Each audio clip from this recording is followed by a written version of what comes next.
professor de processo penal Rodrigo Renier Chemin Guimarães, em suas redes sociais, publicou um texto que foi compartilhado pelo coordenador da Força Tarefa da Lava Jato em Curitiba, Deltan Dallagnol, entre outras pessoas.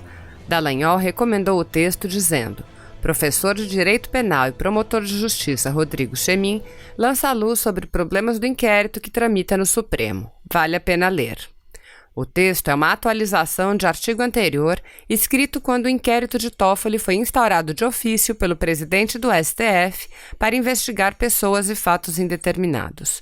No texto, o professor explica as leis envolvidas na instauração de um inquérito e afirma: a sequência de atos que ignoram a técnica processual penal assusta quando vindos de ministros da Suprema Corte. Após mostrar em 12 itens como deveria ser um processo, o professor questiona: o que dizer aos meus alunos agora que 2 ministros do STF resolveram ignorar isso tudo e fazer o que acham que podem fazer, sozinhos e do seu jeito? Ouça o texto do professor Rodrigo Chemin. Diante do inédito imbróglio a que estamos assistindo atônitos nos últimos dias no Supremo Tribunal Federal e da cobrança por explicações por parte de alunos, amigos e mesmo de colegas professores de outras disciplinas, preciso atualizar um post que publiquei ainda em março deste ano, quando o ministro Dias Toffoli baixou aquela portaria, dando início à investigação interna no STF de fatos que atingiriam a honra dele mesmo. A sequência de atos que ignoram a técnica processual penal assusta quando vindos de ministros da Suprema Corte. Vamos à atualização do que procuro ensinar aos alunos de Direito na disciplina de Direito Processual Penal.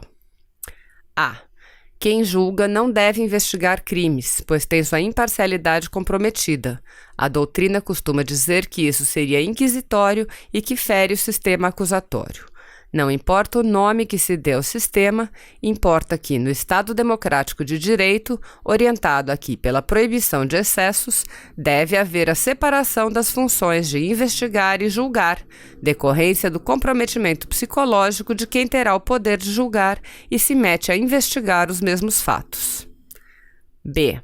Que nos termos do artigo 252, inciso 4 do Código de Processo Penal, o juiz não pode exercer jurisdição se ele próprio ou seu cônjuge ou parente, consanguíneo ou afim, em linha reta ou colateral até o 3º grau, inclusive, for parte ou diretamente interessado no feito. C. Que quando há mais de um juiz, territorial e materialmente igualmente competentes, a distribuição do caso deve se dar por sorteio e não pode ser direcionada. D. Que a investigação criminal deve iniciar por portaria e que esta serve, dentre outras finalidades, para delimitar o objeto inicial de investigação.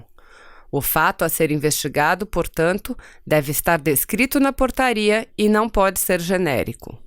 E.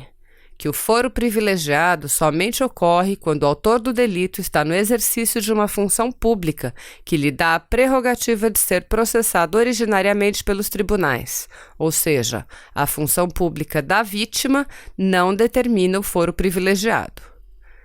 F. Que, nos termos do artigo 102 da Constituição Federal, o processo criminal somente iniciará perante o Supremo Tribunal Federal se o autor do crime for o presidente da República, o vice-presidente, os membros do Congresso Nacional, seus próprios ministros, o Procurador-Geral da República, os ministros de Estado e os comandantes da Marinha, do Exército e da Aeronáutica, ressalvado o disposto no artigo 52, inciso 1, os membros dos tribunais superiores, os do Tribunal de Contas da União e os chefes de missão diplomática de caráter permanente. Mas ninguém detém prerrogativa de foro no STF. Então, para que uma investigação se inicie no STF, é preciso que ao menos uma pessoa que ocupe uma dessas funções públicas seja apontada como possível autora do delito. G.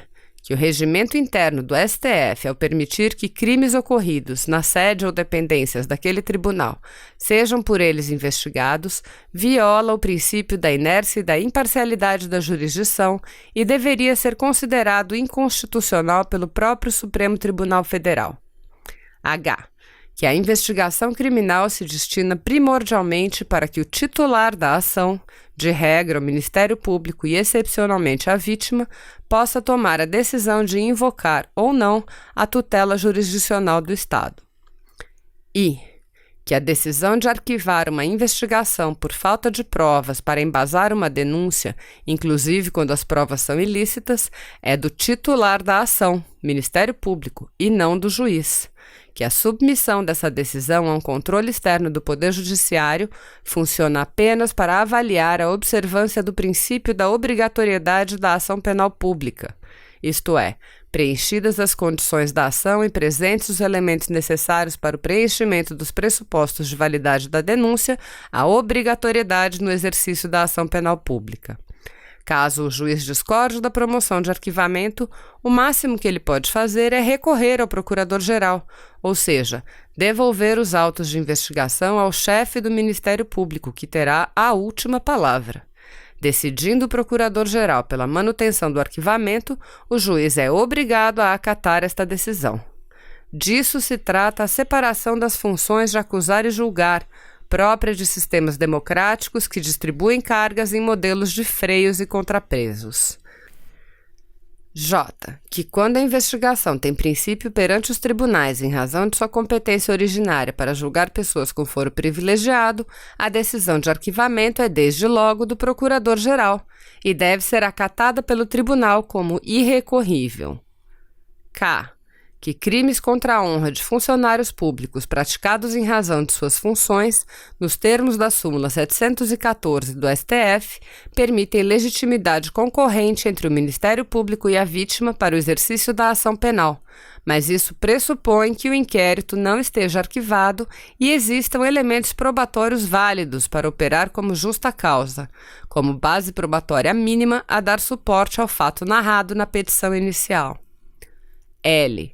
Que, em caso de arquivamento da investigação por insuficiência de provas, somente com o surgimento de novas e melhores provas, a investigação pode ser desarquivada e servir de base ao exercício da ação penal. Enfim, isso tudo e algumas coisas mais eu ensino aos alunos de Direito. Mas o que dizer a eles agora que 2 ministros do STF resolveram ignorar isso tudo e fazer o que acham que podem fazer, sozinhos e do seu jeito? Mica facile, diriam os italianos. Se você apoia Jair Bolsonaro, curta este vídeo. Manifeste a sua opinião e compartilhe para que a vontade do povo brasileiro seja conhecida. Inscreva-se no canal para ter acesso gratuito ao nosso conteúdo. Uma produção Folha Política.